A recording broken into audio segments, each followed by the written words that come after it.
Sasa katika kuchachawizana tu asubuhi ya leo Mwalimu Makupe, kwenye maisha nimejifunza kitu. Kwenye maisha Mwalimu Makupe pamoja na msikilizaji nimejifunza ya kwamba hakuna mtu aliye na kila kitu. Kweli.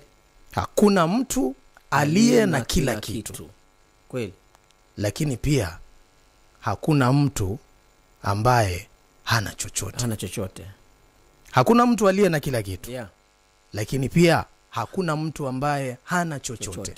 Hata yule anayeonekana duni, yule anayeonekana si mwema, yule anayeonekana mbaya, bado anaweza kutumika kama mfano mbaya. Kwa sababu bila ule ubaya wake, tukitaka kutoa mifano mibaya, tunamtumia yeye. Kwa hiyo bado ana maana. Ana maana na thamani. Maana pasipo ule ubaya, wakati unataka kutoa mifano ya ubaya utakosa. Ungeanzia wapi? Kweli. Kwa hiyo hakuna mtu asiyekuwa na chochote. Kweli. Lakini pia hakuna mtu aliye na kila kitu. Kwa hiyo kama unajiona duni, kama unajiona wewe si chochote, jua hata katika huo uduni wako, bado kuna thamani ndani yako. Maana hata katika huo ubaya wako, bado wakitaka kutoa mifano, watakutumia wewe na ubaya wako.